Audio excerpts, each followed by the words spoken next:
Cool. Great to be back after quite a gap in our symposiums, and a warm welcome to people from the photography community and London Climate Action Week, this is one of the formal events of. I've got 15 minutes and I'm going to give you a whistle-stop tour through Climate Visuals. So Climate Visuals is a unique evidence-based photography program. It's a project of climate outreach. We're the wider team, we're a bunch of social scientists, communication specialists focused on making sure that climate change is communicated in a much more impactful and much more impactful and meaningful way that resonates with people's values. And I look after Climate Visuals, which is the photography speciality of climate outreach.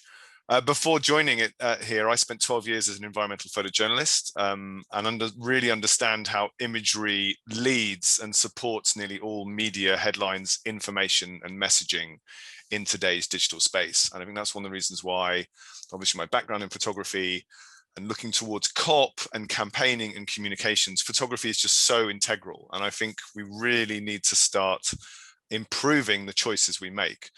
Because what we're still seeing is that the generation, curation, and application of climate imagery, whether that's with the media or campaigners or on social media, is just really disengaged with some of the social research into what actually works across societies and different audiences. It's quite a niche area of academia, and I think within Climate Visuals, we're trying to make that those insights into what imagery is effective and powerful kind of get some traction with both people who produce photography, people who select it, and those who distribute it. So I kind of wanted to come at this from two angles, really. I wanted to firstly highlight the resources that we have online. So I'm just going to dive in and share my screen. And when it works, I would love one of my colleagues to give me a nice nod. Excellent. So Climate Visuals has a website, climatevisuals.org. I'd encourage you to have a quick look in there. It has some great resources and evidence as to what makes impactful climate change photography. It also is an image library as well, because not only are we trying to improve the kind of way in which images are chosen, but we recognize, and that's a really important part of this, that the access and the resources, whether that's kind of finances or connection or the ability to commission or purchase or license imagery, is something that is often people really struggle to do, either smaller organizations or individuals. So our image library is a way of connecting people with what we know is really strong content, but also there's a lot of good Creative Commons and free to access imagery within there. Now, specifically around this, we're partnering at the moment with TED Countdown, and actually specifically we have less than 24 hours left for this initiative. So with TED Countdown, Climate Visuals has an initiative open at the moment called Visualizing Climate Change. And I'm really pleased to have a $100,000 creative fund where we are looking for new global voices, new photography content, and strong images from around the world matched in with TED Countdown's themes. And we are using this creative fund to license that content from the photographers at $1,000 an image. And then leading up to the TED Countdown Summit and COP26, that collection of 100 images selected by our judges that fits with our social science will be available to educators, climate change communicators, and the editorial media completely free of charge in the lead up to COP, as a way of trying to kind of stimulate and improve quality and accessibility of photography. But before we release that collection, and it's almost worth sharing our judging criteria, and also a kind of distilled kind of version of the Climate Visuals evidence base, and what we call the 7 principles for climate change communication. So for some of you that may have seen my talks before, this won't be a new set of slides, but I have illustrated them today with some content that's already been submitted to the TED Visualizing Climate Change open call. So I'll run through these quickly, and that'll be the end of my talk, and I'll hand over to Maria Teresa. But running through these in order, you'll be amazed how brutally efficient and honest every single person is at reading images. And it's really important that photography has a sense of truth and honesty about it. So our first principle is to show real people. Staged or manipulated images are just not as effective. So there's an image of Kenya here of a community scout ranger protecting a restored mangrove forest. Some of the best photography that is really impactful with people shows real people doing real things in real scenarios, and not artificial or kind of manipulated or stock photo staged calls. So in that way, it actually often favors more of a photojournalistic style. A second, perhaps obvious principle is to tell new stories. The three images I put here, the polar bear smokestacks and the kind of deforested tree or cracked ground, I'm sure when you see these, any of you in climate or photography will immediately think of climate change. And our evidence suggests that these images signify climate change to people. However, the problem is, from a social science perspective, it's proven that these metaphors, these quick tableaus, have absolutely or almost zero kind of impact on you emotionally. So they signify climate change, but they don't encourage anyone to do anything. But telling new stories, new facets of sustainability or climate change resonates with people. It stays with them. It's much more poignant. So here's a great story that I pulled out the new archive this morning. Something I'd never even heard of, about the idea of how we can have agriculture underwater and what different species of plants can actually be grown in an underwater habitat to both clean the water and generate crops using land that's otherwise flooded. Fascinating story.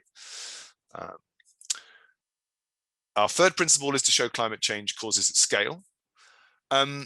If you're to use images of individuals or individual actions, say, for instance, someone enjoying a steak and its relative carbon issues of enjoying red meat, or you're showing an individual kind of polluting car, people get really defensive when they're shown individual actions that confront their way of life. Whereas showing images that depict these issues at a much more societal scale, as this picture in Bangladesh of all of our plastic rather than one individual's plastic, a much more effective way of communicating these climate causes and climate impacts.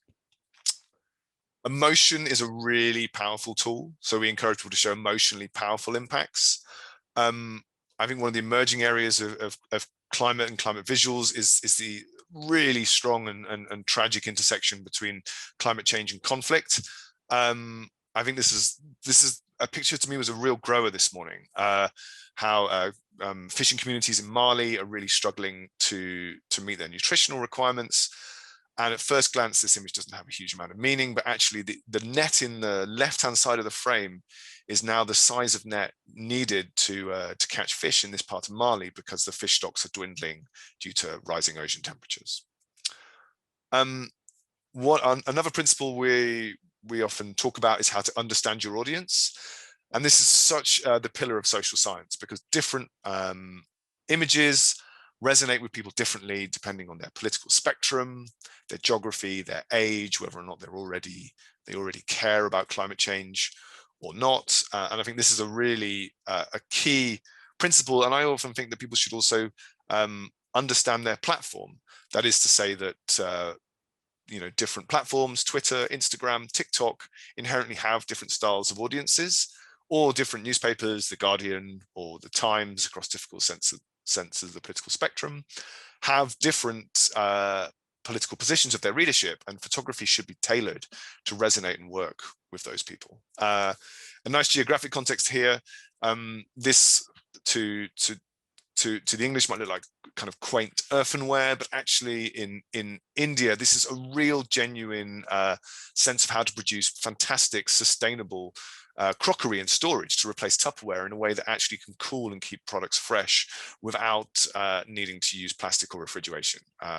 Such a simple how a change of context resonates with a different audience. We always think about showing serious impacts, but really localized to people. Here a picture in Denmark. We normally think of kind of heat waves and drought and problems of agriculture as happening maybe around the tropics, but here, even in Western Europe, we're experiencing huge changes to climate that are rapidly causing problems in agriculture here. We also encourage people to be careful with protest imagery. Not many people, despite the rise of school strikes and protests, XR movements, it's surprising how many people still feel quite disassociated from the concept of protest. So although protest imageries are an obvious choice in news articles or campaigns, they can actually turn off a surprising amount of people who don't feel able personally to protest themselves. Finally, 2 extra principles I'll end on. These came out of some work we did with Getty Images last year. I think they're a really valuable addition, especially for our open call, in how sustainability must be everyone's objective. It's really easy to kind of think about the green bubble and the different potentially classes or area of society in which environmentalism is popularized, but we must start to think about sustainability as being something as more of a universal principle and something that is much more accessible and fair, climate justice and equity. I love this picture that actually, I think one of the 7 photographers sent us from Afghanistan, looking at the kind of dual usage of irrigation to bring extra water and livelihoods to communities growing their own crops. Finally, a really positive note to end on. Emotional images, negative images, climate impacts are really powerful, but they need to be coupled with a sense of solutions. And that's why our open call is focusing on solutions imagery to try and improve the number of solutions imagery in circulation. And the idea of how to kind of overcome our fear and our lethargy to act with a really concrete and a vision of the future, and a vision of the future that involves our community and steps forwards that we can take ourselves. 2 here to contrast the kind of testing of new EVs in some of the coldest parts of the world in China. And finally, a lovely image to finish on about the idea of kind of having good karma with nature, in this instance, feeding migratory birds in Delhi. Hope that's food for thought. Do check out climatevisuals.org for our open call and our image library. Cool. Back to you, Paul. Thanks. That's amazing and very much on time, Toby. Well done. Okay, great. I think we'll leave the questions for now until after all the presentations. So we'll move on now to Maria Teresa. Thank you very much. Hello, thank you, Paul. Thank you, Toby. I'm Maria Teresa Salvati. I launched a few years ago a platform called Slideluck Editorial, and we usually we launch biennial calls on important social topics. And 2 years ago, we launched one about climate change called Everything is Connected. Our job has always been that one of trying to mix different languages in order to reach a larger public, and trying to understand how we can really talk on a public that is not usually the one that goes to museums or really even is interested in certain types of topics, because we strongly believe that the change will come if a large public is involved in the conversation about climate change. We also launched a few months ago a new platform called everythingisconnected.eu, which is an evolution from the call, which was mainly photographic project, but has evolved into a more interdisciplinary project where we try to put together different disciplines that really will work together in trying to invent in a way or experiment new paradigms for communicating climate change. And when I mean new disciplines, I mean not only artistic disciplines, but also science, architects, urban planners, institutions, mass media, and more. Thank you for inviting me. I'm really going to share with you a personal take on, one second, I'll open the presentation. Mine is really a personal take on the 7 principles and the research that the climate visuals have been conducting in the past years. We think is an amazing starting point to understand what kind of images and how we can evolve the research around images that can be effective in communicating climate change. we've always been interested in communicating climate change, and of course sometimes we believe that we give a lot of responsibility to images, and obviously we know that images are very powerful because have the ability to connect on an emotional level.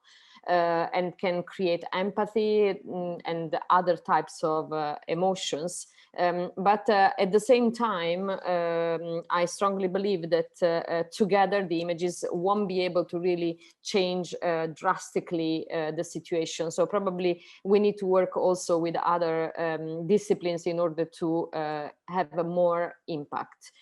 So from my research, I'll give you a little bit of a context. So mine is more like, again, a personal take into the submissions open from Climate Visuals, but also there are a lot of open questions because I echo Toby by saying that this is all work in progress, and there will be one image that works for all the contexts. So we need, to contextualize everything we talked about, and probably for every audience you need a different kind of image that works for all of them. So why we need to address the issue of effective climate change, communication of climate change from different perspectives. We know that most of the images so far, I've done a research recently on some of the major magazines around the world, and if you type for climate change, the articles that appear often have images of like weather disasters happening in faraway places. And these, for example, one of the most iconic images that we've been seeing over the years has been, for example, the polar bear grabbed in the last piece of ice, on the last piece of ice. So the problem of this kind of image is that the issue is perceived as being too far from, or maybe later in the future, if we talk mainly to Western public, because we are Western publics, and often in the magazines in our countries we see issues that happen in faraway places. Another issue that I would like to make us reflect on is the fear. So the power of fear. We obviously, fear is a very powerful feeling that could trigger some action, but it can also be paralyzing, or could not make you do any effort, anything, because it's just too scary to even approach the issue.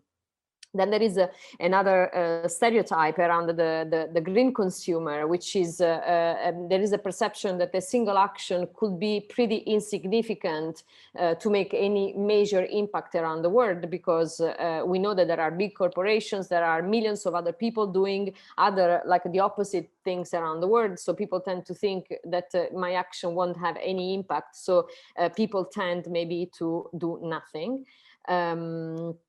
That's another myth that is important when we consider how to be effective, is about the overpopulation. So people still blame overpopulation for climate change. So where the problem, I believe, is in the distribution of resources. We know that there is a small minority of wealthy people that produce the majority of global greenhouse gas emissions. So their consumption habits have a greater impact than overall population numbers. And so, how do we talk with these people? Or are these the real people we need to talk with?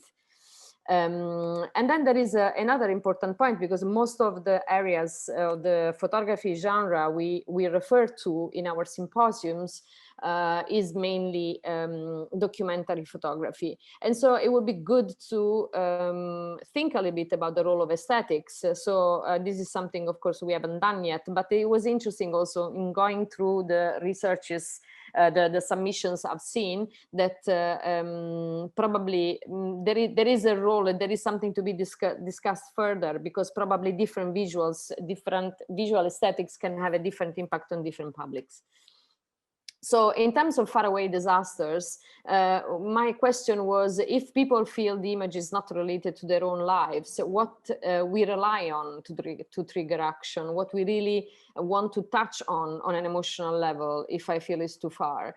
Do we believe that empathy or pity could be enough? And also, faraway places showing disasters related to climate change could be perceived relevant only if there is a sense of togetherness and connectedness. And but we know that for most of the people around the world, this really doesn't happen.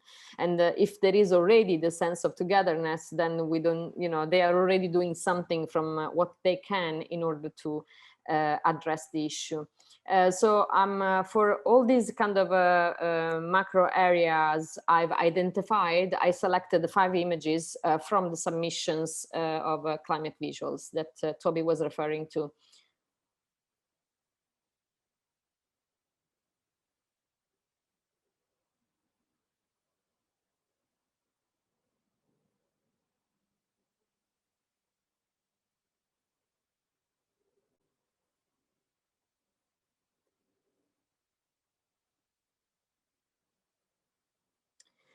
And so, as opposed to what we've just seen, what if we show images that are closer to us? So showing social and cultural scenario closer to the culture the images are going to be spread within could prompt more empathic and inspiring actions, as well as trigger maybe imitation process. Again, the sense of connectedness could be activated by the feeling of belonging, and so recognition within a familiar scenario. This is, again, as I said at the beginning, are all open questions that we can discuss further after.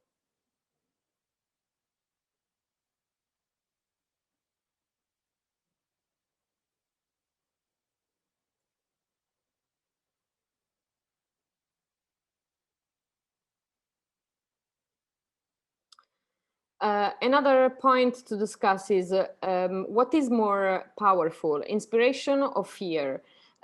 We've done in the past a presentation about the environmental sublime, and there was a statement from Kant, the philosopher Kant, that said, viewing the sublime object becomes more attractive the more fearful it is, provided the viewer is safe. So my question is, if the viewer feels safe, and in fact, as what I mean is when we see something majestic, enormous, like gigantic as some natural disaster, also sometimes we still are seeing it through a magazine, through social media, through an online platform, and so we are safe in the sense that we are far away from it. We are in a safe place and we see something dangerous. But this feeling of being safe can be strong enough to activate a proactive and positive behavioral change to mitigate the impact on climate emergency. I've selected the 3 images that show more inspiration and 3 that show fear.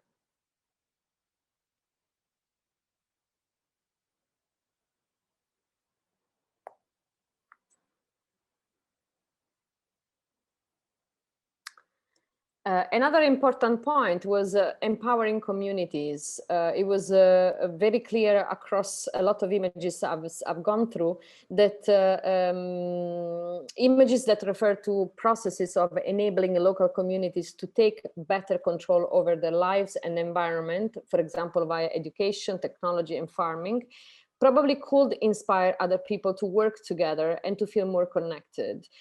So self-determination, but also self-representation opens a new perspective into documentation of faraway communities and participative narratives.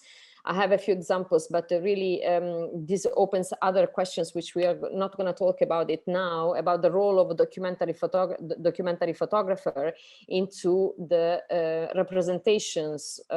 representation of communities, and in what way they can really work together in creating participative narratives. I believe these images are pretty powerful when you see really people working, working together and working for their own communities.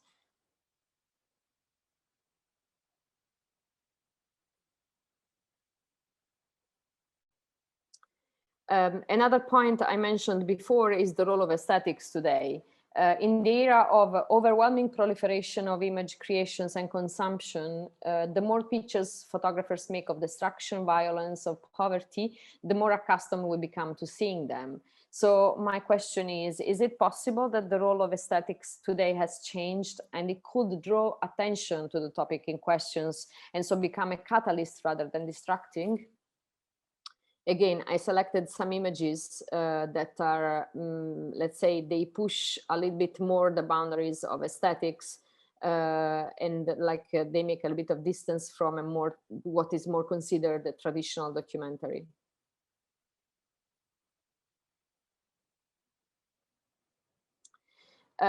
Just a little note, which can add some new levels of conversations, because I don't think it's just a matter of images when we talk about effective communication of climate change, because we probably need also to discuss the language we use, for example. So probably it will make more, we talk about climate change and we refer to a lot of issues related to environmental problems. And when we talk about environmental issues, we also include the loss of biodiversity, food waste, plastic pollution, deforestation, air and water pollution, food and water insecurity, melting ice caps, global warming from fossil fuels, human health risks, and so on. And I guess all these issues might have a different level impact and resonate differently with different people based on the level of education, political views, and places where they live. So obviously this is all a work in progress conversation, and we're just starting to address the issues, everyone with their own experience. I think we need to do more of this.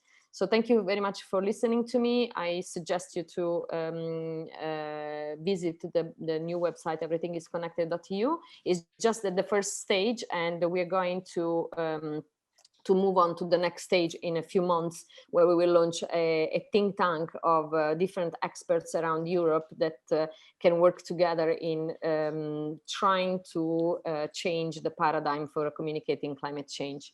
Thank you. Thank you very much, Maria Teresa. So if we can now move on to Nicole's presentation. And as I said, unfortunately, Nicole's not with us, but she has put together a very good presentation we're going to watch now.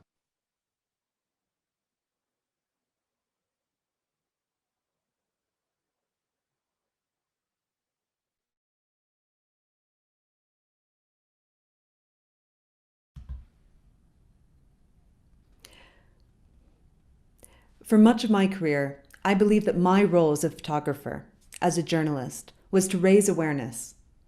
If people truly understood the reality of the future we face, they'd change their behavior. I don't believe that anymore. Everyone already knows about climate change. Everyone knows. And yet we continue to fail to act in the ways that are necessary for our own survival and the survival of our planet as we know it. And I get it. It's hard, and human societies are not designed for quick and dramatic transformation. But there is too much at stake to allow for acceptance or complacency. Without a revolution in how billions of us conduct our lives, parts of the earth will become uninhabitable. And with that will come the predictable crises and conflicts. Resources will become increasingly scarce. Many will be pushed from their homes entirely. In parts of the world like Somalia, this is already happening. Where Our Land Was is a long-term personal photo project exploring the relationship between the environment and security in Somalia. The work began in 2015, when my reporting partner Laura Heaton and I discovered the only existing land survey of Somalia, which had been hidden away in the British countryside for the last 35 years. We decided to return to the locations where some of these images were made and re-photograph them as a way of understanding the degree to which Somalia's land had been impacted by climate change and environmental degradation. On the left, you'll see the archival image, and on the right is the image I made when we returned to those locations. And what you can see, unfortunately, is real and dramatic change. But ultimately, it was the human element, the people we met in the process of rephotographing these locations, and their stories that matter the most. Meet Ayan, a 16-year-old I met in southeastern Somaliland. Just 2 weeks before this photo was taken, Ayan's uncle was shot and killed in a dispute over increasingly scarce grazing lands. This is an elder in Puntland, where they're facing debilitating problems with erosion. And Ahmed, who holds tight to the rope around a porcupine he captured after it tore apart his fields. This is the story of the mother who didn't flee civil war, but fled the drought. Of the fisherman pushed into piracy by empty nets in a depleted, lawless sea. Of the farmer who felt the pull of al-Shabaab when his crops failed for multiple seasons.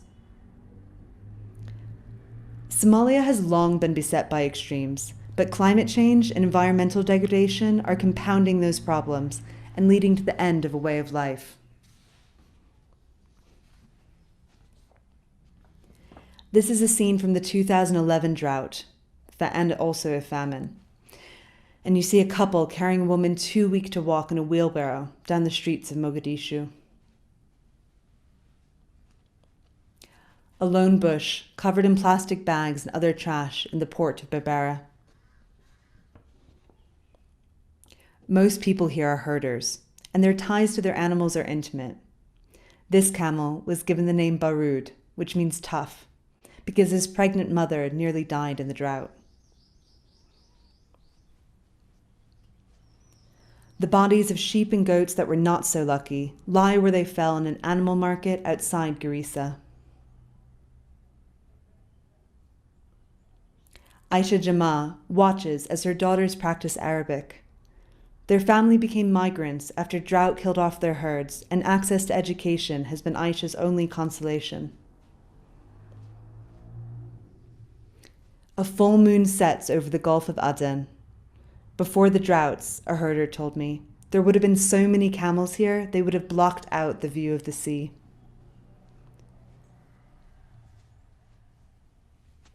Gude Adan's animals were also killed in the drought, and her family displaced. Soon after they arrived here, a cyclone hit, and once again, they had to start over. A mother camel touches nose with her 10-day-old infant. Over the centuries, hundreds of Somali poems have been composed about camels. A mother bathes her son in the port of Mogadishu as fishermen go to the sea for the night beside the shell of the once grand Aruba Hotel. Here, a local security force searches a fishing boat for arms in Puntland, the home of Somali's infamous pirates. While that's a topic most people are familiar with, what's poorly understood is the environmental roots of piracy. Meet Abdul Qadir, a former pirate turned taxi driver who began his work as a pirate after illegal foreign fishing boats destroyed his nets multiple times. Broke and livid, he and some friends gathered arms and took out to the sea to await foreign trawlers to hijack. And the arid lands outside Morero in Puntland, migrants walk to caves for days, where they then wait for the boats that will carry them away. A wooden dock looks out across the Gulf of Aden to Yemen and the migrants' eventual destination, Saudi Arabia and the Gulf.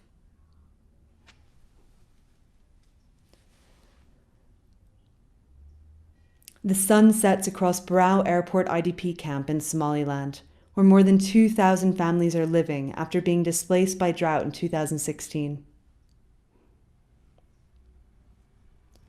When the drought hit, Rahma Hassan lost her herd of 20 camels and more than 300 goats and sheep. We were like a soul living on top of another soul, she told me. A swarm of locusts fly across the same camp during the worst outbreak of desert locusts Somalia has experienced in a quarter of a century.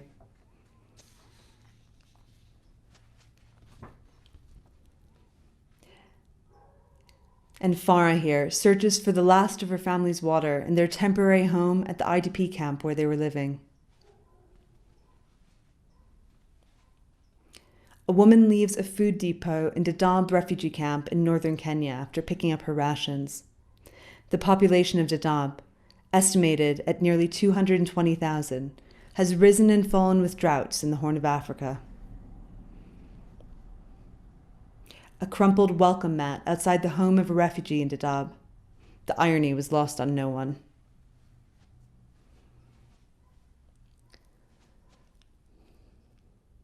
The women in these portraits are all mothers whose children had been caught up in a human trafficking ring in the camps in Somaliland. Smugglers circulate among vulnerable young people, and those who follow them are thrown into camps in Libya, held hostage, and tortured until their parents can save up for ransoms of between $5,000 to $17,000. This is a market in Dadaab in northern Kenya, where hundreds of thousands of Somalis forced from their homes have fled. Girls recite the Quran in a madrasa in Dadaab, one of the few opportunities to learn available to them. Nasteha Hassan Abdi, who's about 16, holds her 2-year-old son Musab in Dadaab. When her family's goats died in the drought in 2016, Nasteha's grandmother sold her, then 12, into marriage to a man Nasteha thought was old enough to be her father. The man beat and raped her. Nasteha escaped to Dadaab, where she found out that she was pregnant.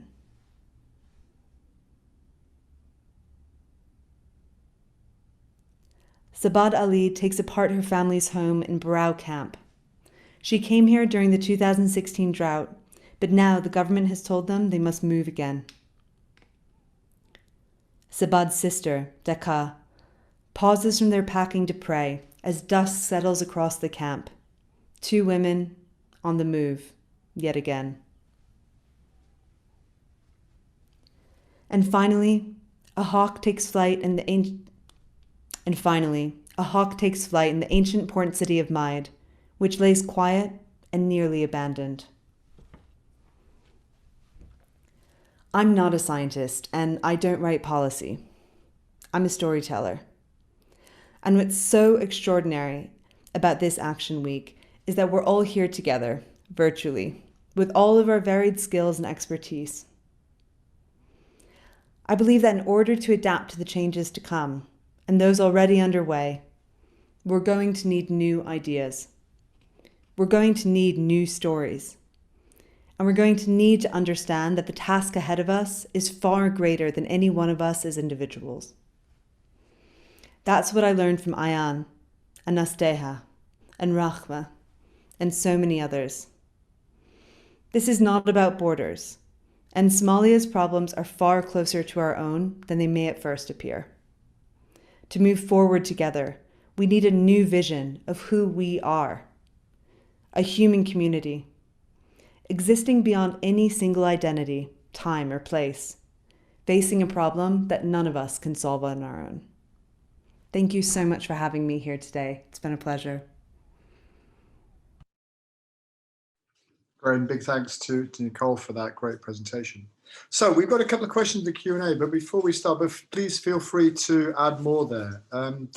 I wanted to pick up on a point there that Nicole was making, which really brings me this, a lot of documentary photography tradition has been about other people's lives. So a photographer comes and tells other people's stories. And I think Nicole is beginning to imply there that perhaps a different kind of paradigm where we tell stories together. So rather than telling stories about other people's lives, we join with those people in trying to, in a more participatory, more collaborative way. Either Toby or Maria Teresa, have you seen evidence of that being a successful strategy in the research that you've done? So instead of being, storytellers about other people, we're much more part of the story ourselves, or indeed allowing communities to tell their own stories. Yeah, I guess, I don't know, Toby, I can say something. This is something very important, and we have, in the research we've been doing, there is a work done by Misha Vallejo which has done a very long work with the Amazon community in the Ecuadorian side, whereby he's been there for probably 5 years, if I remember correctly. And because it's not just about going documenting, he's really worked with people in a really participative narratives, also involving kids. And one of the key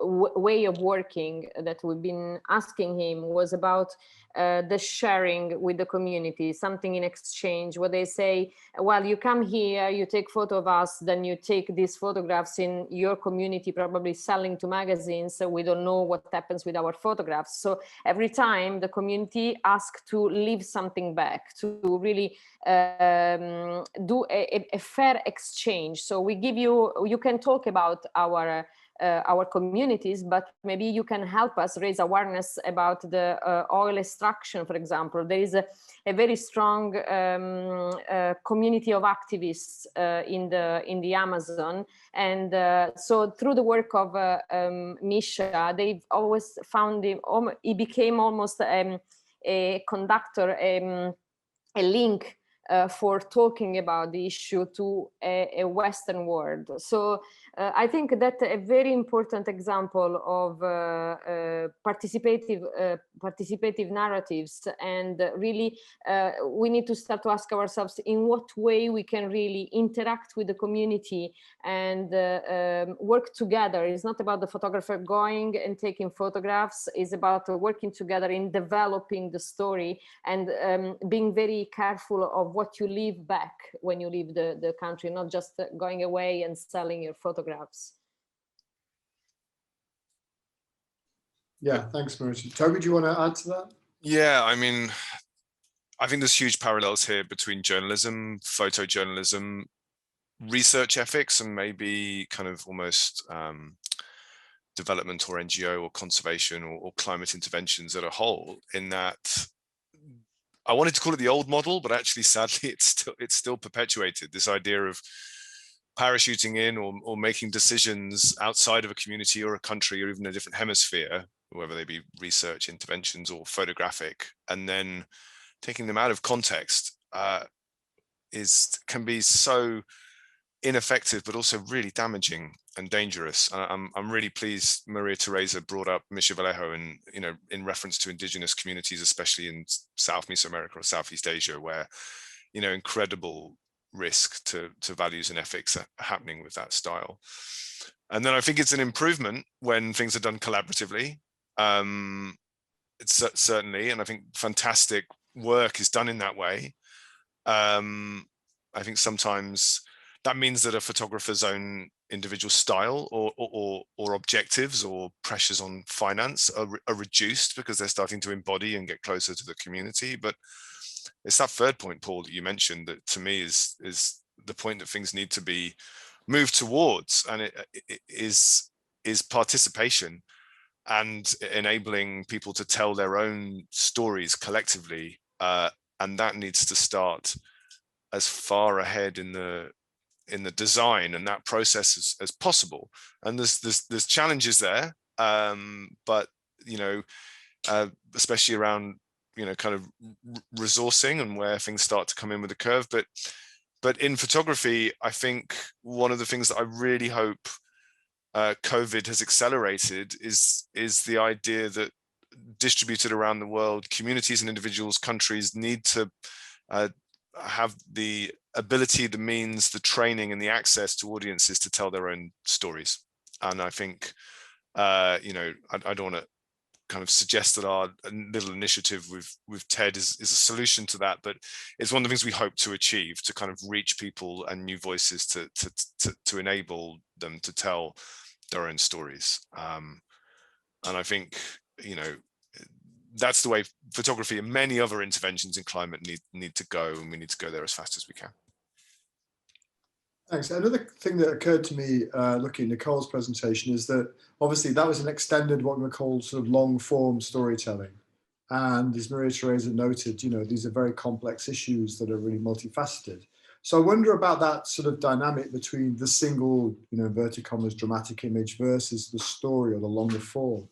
where do you see the strengths and potentially the weaknesses between those two poles, as it were, those two approaches? You know, do people have the attention span for long form storytelling, but equally a single picture can't really, you know, potentially express all the complexities of a particular situation?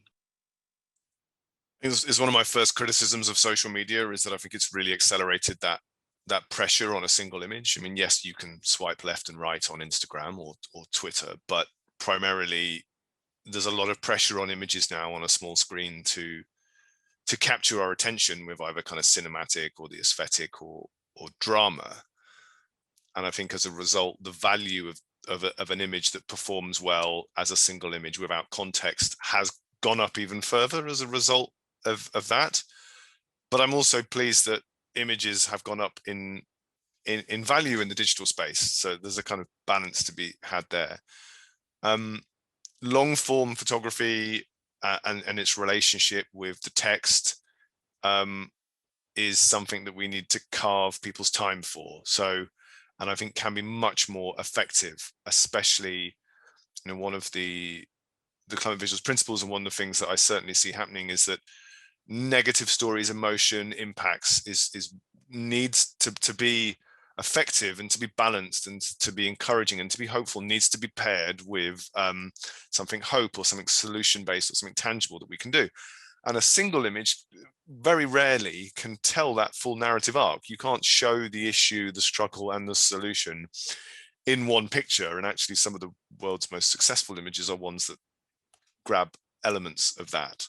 So I think to round off, I think this is often where the skill of a good editor comes in, or a good web publisher, in the ability to represent a story with a single image, but it should be a headline or a tease that can then lead into a larger piece of reporting, whether that be multiple images or text or resources, or also a call to action and something that appeals to an individual. And I see images working in complement to other aspects rather than, I think, as Maria Teresa would agree, before I give her the mic, we can't load all of the responsibility and pressure and demands on a single image. Even as people that are living in photography, that's too much for an image to be expected to handle. Yeah, I totally agree. Just to add one point, I don't think the two exclude each other. I think a single image can be the power to attract the attention, to be a catalyst into a story. And on this point, I would like, there is a question from the public asking the role of the aesthetics. Well, I think the single image can have the power to attract attention via also the aesthetics. But, you know, there isn't one single answer, because it really depends who are you talking to. Often Toby refers to the editorial world, but maybe because I'm more into, you know, I curate festivals, I'm an editor, so I don't necessarily work with the editorial or magazines. And so, you know, when I'm interested in taking photographs to public space, for example, and I know that through these channels, so really the streets or unusual places, you need a strong image that really attracts the attention. Once you grab the attention of the public, then you can go deeper and explain more via a platform, via the full story, the text, everything that you need to deepen the conversation. But not everyone is interested in going deeper. Unfortunately, we know that. So, you know, the two don't really exclude each other, but maybe they can work together. In once attracting the attention, then you go deeper into the full story. Toby, I wanted to just follow on there from Maria Teresa's comment about the aesthetics, because it was raised by Brendan in the audience there. I mean, is there a sort of fatigue, if you like, with conventional images of climate change and the environment? Do we need to find radically different ways of dealing with this aesthetic? Or are those more formal aesthetics perhaps counterproductive because they serve to distract from the drama, not the drama, but the kind of the essence of the situation, if you like? So how, you know, what's your reading of how complex can we make these issues, or how subtle can we make them? I mean, the key word is reading. You know, from a social science perspective, which is what kind of underpins climate visuals, we're looking at kind of image testing as to what works and doesn't work with people within the context of the image. But the kind of beautiful elephant in the room is the subjectivity about what works visually for different people and how they read images and respond to it. And as Maria Teresa has said, that is obviously, it's also conditional on so many other things about that person, but also the environment they're reading that image. So I think, you know, you kind of see different image trends and move from being popular to unpopular and moving out. And there's different factors of an image that make things work in different environmental contexts. And there's different things about us as individuals with our geography or our background or our politics, which help us read images differently. And I think the bit that I'm also really conscious of is if we need something, I think you used the word radical as well, Paul, if we need something different and we need something more inspiring and more interesting, I'm already far too old in my career to, I feel, have an accurate sense of what that might be in the digital space or with the next generation of documentary storytellers. And actually, they're probably not going to be documentary storytellers because that's my maybe outmoded word of actually what they're doing with photography in a digital space, such as TikTok or etc. in relation to climate change. So I think we need it, but I also and I'd love to be able to capture it as a professional, but I also have faith in visual culture that it will provide its own radical solutions and will change itself as time goes on. And it's hopefully our job in the editorial publishing community to work out what some of those most effective and beautiful and brilliant and powerful and impactful images or ways are, and present them to a larger group of people so that they can be even more impactful.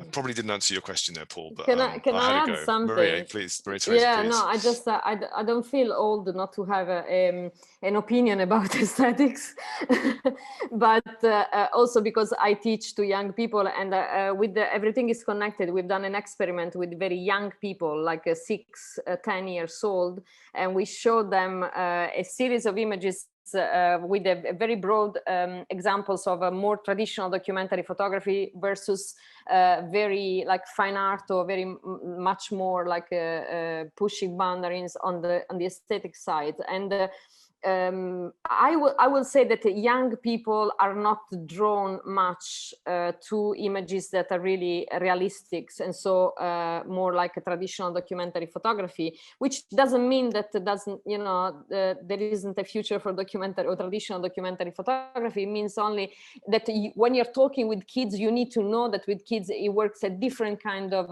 aesthetics, maybe just to draw the attention, and then you can work with them in order to understand with what kind of content they are able to interact and what they take home from the interaction with the images and how they read the images. We've done an experiment by which we asked them what they see in the image without context, without telling them what it was. And what came out of this experiment was really incredible, because you can really see that the naivety of the gaze of a kid, it's very far from what we see as adults. And we use them as an awareness campaign in Germany with the sentences from the kids. So it was like this was an idea from Kublai Khan and a collective. We worked together, and so it was about the climate change seen through the eyes of children, and then used the awareness campaign to draw attention maybe from the adults, and then go back into a platform where they can discover more. So it's about really working together. There isn't anything agreed, I think, in this field. There is a lot we still need to learn, and we can only learn by really putting together different expertise and skills. As Nicole was saying, no one can really do big things by ourselves. There is no image that is going to change the world, and there is no expert that is not really going to make a major difference. But probably working together, we can really emphasize the result of the studies. Yeah, I also want to pick up on something else that Nicole was saying there, which kind of links into Ted Ostrowski's first question about the kind of connections, I suppose, between, as you might argue, the failure of photography to be able to affect change in other areas, including conflict and things like famine and the coverage of the representation of the majority world in general. It seems like there's a lot of parallels in the coverage of climate change. But I think it's sort of Didi Huberman's great line when he was talking about images from the Holocaust, that we kind of simultaneously expect too much and too little of photography. We expect it to save the world, and then we criticize it when it doesn't. And I wonder if, you know, what can we sort of read across those things and link that back into, broadly speaking, the kind of decolonizing the camera, and perhaps, you know, this idea we talked about earlier, that finding ways to be much more collaborative in our storytelling and give, you know, voices to people outside of our predominantly Western, you know, Euro and American centric world is a really important way to move forward. So that makes me think a little bit about what kind of initiatives might we want to undertake to shift that balance of power in representation more towards the people that are being, the communities that are being very, very much affected by climate change. Any thoughts on that, either Toby or Maria Teresa? Well, I think we need to have a balance, because obviously the point of view of an external photographer that goes to a faraway place and documents what happens is still important, but it's the way it works.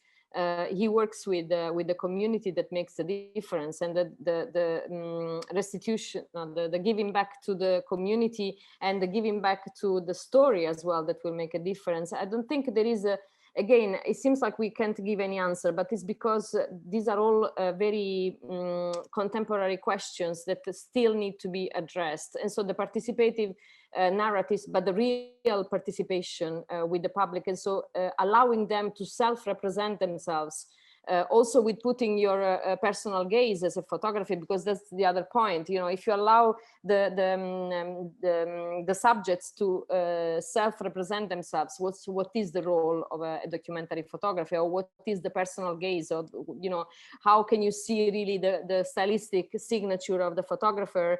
How can you find that balance? So it's I think one of the key things is to study. So I think it's when we try to address important social, cultural, political issues, one of the most important things is not to improvise, just not to go there and as a tourist and just take photos of what's happening. It's just like it needs to have a research at the back, a strong research, and the building of a relationship with the subject, with the community. And so the photographs becomes, you know, a representation of that that relationship, the building of the relationship.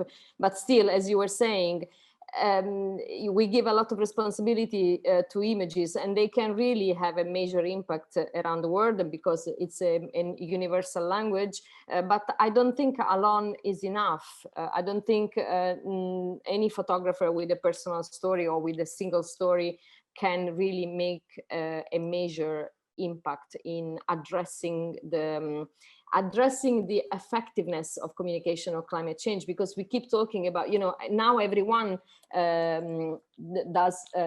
produces project about climate change, but when we talk about effectiveness, we still need to address the exact definition of effectiveness. So to whom, in what way, what it produces, what is the action that come out of this action, what is the action that comes out of this relationship with the image, what happens after, do I talk with people, do it really changes my life after I interact with this kind of images. So and again, there isn't a one answer per you know, singular answer.